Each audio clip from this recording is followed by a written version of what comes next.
उत्तर प्रदेश के प्रतापगढ़ में पुलिस थाने में एक आदमी की हत्या कर दी गई। यह हादसा उस वक्त हुआ जब पुलिस अलग अलग मामलों में 2 लोगों को पकड़कर थाने ले आई। और जैसे ही पुलिस के जवान थोड़ी देर के लिए कमरे के बाहर आए, एक आदमी ने दूसरे पर फावड़े से हमला कर दिया। ये पूरी घटना वहां लगे सीसीटीवी कैमरे में कैद हो गई, जिसमें दिखा कि दूसरा आदमी जमीन पर सो रहा था। तभी आरोपी ने उस पर फावड़ा चला दिया। बताया जा रहा है कि आरोपी की मानसिक हालत ठीक नहीं है और पुलिस ने उसे खुदकुशी करने की कोशिश के आरोप में पकड़ा था।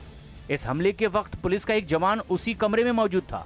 हालांकि उसने इस घटना के तुरंत बाद आरोपी को रोकने की कोशिश की। इतनी देर में वो कई हमले कर चुका था। बाद में घायल आदमी को अस्पताल ले जाया गया, जहां इलाज के दौरान आखिरकार उसकी मौत हो गई। इस मामले में लापरवाही बरतने पर कई पुलिस वालों के खिलाफ कार्रवाई की गई। इस प्रकरण में लापरवाही बरतने के लिए कांस्टेबल राजेश कुमार, हेड मोहर्रे राजित राम गुप्ता और कांस्टेबल शुभम खरवार को तत्काल प्रभाव से निलंबित कर दिया गया है।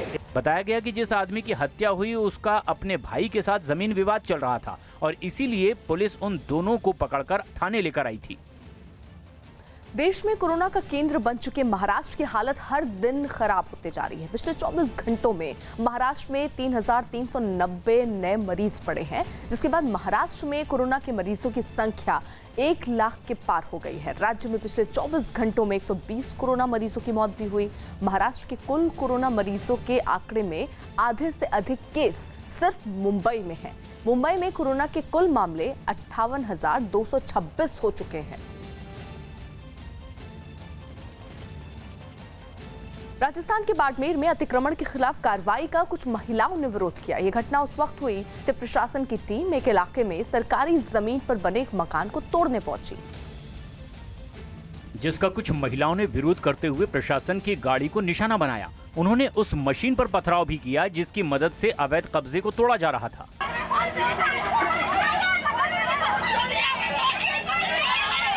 इसके बाद महिलाएं जबरदस्ती उस मकान में भी घुस गईं। हालांकि वहां पुलिस के कई जवान मौजूद थे, लेकिन महिलाओं का गुस्सा शांत नहीं हुआ। उनकी वजह से आखिरकार प्रशासन को अपनी कार्रवाई रोकनी पड़ी।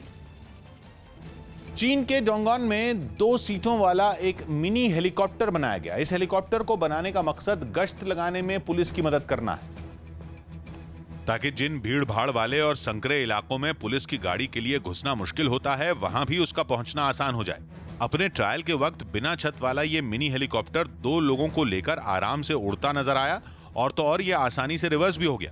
ये हेलीकॉप्टर रास्ता न भटके, इसके लिए इसमें एक स्क्रीन भी लगी नजर आई। इस स्क्रीन पर मैप देखा जा सकता है। इससे होगा ये कि उड़ान भरते वक्त मैप में लोकेशन सेट करने पर हेलीकॉप्टर सीधा मंजिल तक ले जाएगा।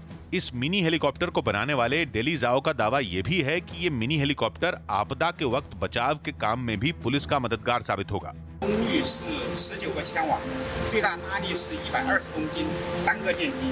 डेली जाओ 2 साल पहले उड़ने वाला एक स्कूटर भी बना चुके हैं। मुंबई के छत्रपति शिवाजी टर्मिनस और लोकमान्य तिलक टर्मिनस स्टेशन पर यात्रियों और रेलवे कर्मचारियों की जांच ऑटोमेटिक थर्मल मशीन से होगी। दावा है कि इस मशीन के जरिए बिना संपर्क में आए यात्रियों की थर्मल स्क्रीनिंग सटीक तरीके से होगी, ताकि कोरोना के फैलने के खतरे को कम किया जा सके। इसीलिए रेलवे स्टेशन के गेट पर ही ये खास मशीन लगाई गई। सीसीटीवी कैमरे की तरह काम करने वाली ये मशीन सिर्फ यात्रियों की निगरानी ही नहीं, उनके शरीर के तापमान पर भी नजर रखती है। ये मशीन वहां से कुछ दूरी पर रखी एक कंप्यूटर स्क्रीन से जुड़ी हुई है, जो दूर से ही वहां से गुजरने वाले हर व्यक्ति के शरीर का तापमान जांचती है। आप देख रहे हैं मेरे सामने एक कैमरा लगा हुआ है, जहां मैं जिसकी नज़र में हूं, और ये जो है सीधा मेरे माथे को कनेक्ट करता है और थर्मल स्क्रीनिंग के दौरान अगर आपका शरीर के तापमान ज़्यादा होगा तो तुरंत वो रेड हो जाएगा और तुरंत आपको स्टेशन परिसर से बाहर किया जाएगा। इस थर्मल स्क्रीनिंग के दौरान सोशल डिस्टेंसिंग का भी खास ख्याल रखा जाता है और सभी यात्रियों को एक दूसरे से दूरी बनाकर ही आगे बढ़ने दिया जाता है। इस मशीन को नागपुर और पुणे के रेलवे स्टेशन पर पहले ही लगाया जा चुका है। मुंबई में आज से जरूरी सेवाओं से जुड़े लोगों के लिए लोकल ट्रेन शुरू हो गई है। मुंबई के बांद्रा स्टेशन पर पुलिस तैनात की गई है और सोशल डिस्टेंसिंग का पालन करने के लिए लोगों के खड़े होने के लिए घेरे बनाए गए हैं। लोकल ट्रेन शुरू होने का सरकारी कर्मचारियों ने स्वागत किया। लोगों ने बताया कि लोकल ट्रेन शुरू होने से परेशानी अब कम होगी।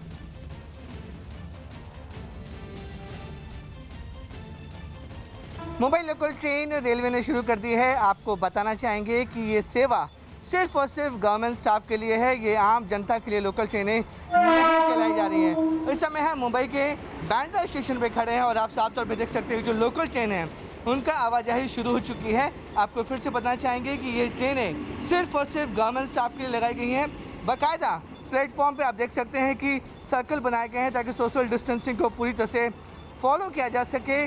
जगह पर आरपीएफ और जीआरपी के लोग भी मौजूद हैं ताकि कोई जो आम पब्लिक है या आम जनता है वो ट्रेन के अंदर ना जा पाए। ये जो सेवा चलाई जा रही है सिर्फ और सिर्फ जो गवर्नमेंट स्टाफ है, जो एसेंशियल सर्विस के लोग हैं, उनके लिए ये सेवा शुरू की गई है।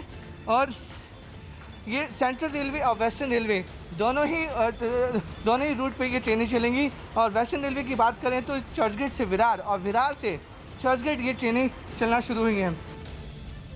ब्रिटेन में रंगभेद के खिलाफ प्रदर्शन कर रहे लोगों से देश की ऐतिहासिक मूर्तियों को बचाने के लिए कुछ लोगों ने लंदन के पार्लियामेंट स्क्वायर पर प्रदर्शन किया।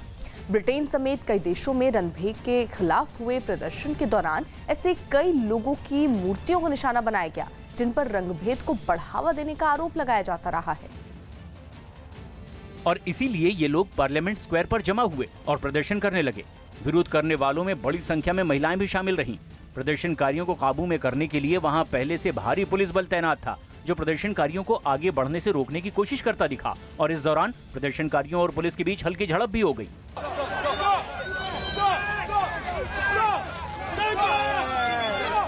लेकिन पुलिस बल ने प्रदर्शनकारियों के इर्द गिर्द घेरा बना लिया और उन्हें किसी तरह रोक दिया। इन प्रदर्शनकारियों ने बताया कि वो पूर्व प्रधानमंत्री विंस्टन चर्चिल की मूर्ति समेत देश के कई ऐसी ऐतिहासिक मूर्तियों की रक्षा करना चाहते हैं जो रंगभेद के खिलाफ विरोध कर रहे लोगों के निशाने पर आ जाती हैं। दिल्ली में कोरोना का कहर लगातार जारी है। दिल्ली में पिछले 24 घंटों में कोरोना के सबसे ज्यादा 2224 नए मामले सामने आए। ये लगातार तीसरा दिन है जब दिल्ली में कोरोना के 2000 से ज्यादा मामले सामने आए हैं। इसी के साथ दिल्ली में कोरोना पॉजिटिव की संख्या बढ़कर 41,000 के पार पहुंच गई। पिछले 24 घंटे में 56 कोरोना मरीजों की संख्या मौत के साथ दिल्ली में अब तक 1327 मरीजों की मौत हो चुकी है। हालांकि दिल्ली में अब तक 15,823 मरीज ठीक हो चुके हैं जबकि दिल्ली में 24,000 से ज्यादा कोरोना के एक्टिव केस हैं। मॉनसून के गुजरात पहुंचने के बाद राज्य के कई जिलों में भारी बारिश हुई और इस बारिश का सबसे ज्यादा असर अहमदाबाद में देखने को मिला,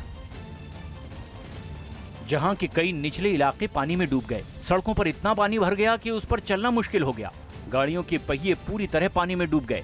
कुछ मोटरसाइकिल और साइकिल सवार तो पैदल ही चलते दिखाई दिए। हालांकि पैदल चलना भी लोगों के लिए आसान नहीं था। कई जगहों पर तो गाड़ियां गड्ढों में फंसकर पलट गई। वहीं कुछ गाड़ियों को पानी भरे रास्ते से निकालने में भारी परेशानी हुई। इससे पहले तेज हवाओं के साथ पूरे शहर में जोरदार बारिश हुई। कई जगहों पर बड़े बड़े होर्डिंग्स गिर गए जिन्हें मशीन की मदद से उठा लिया गया। इसके अलावा कई पेड़ भी बारिश और तेज हवाओं की वजह से उखड़ गए। सुशांत सिंह राजपूत की बहन हरियाणा से मुंबई पहुंच गई हैं। सुशांत की बहनों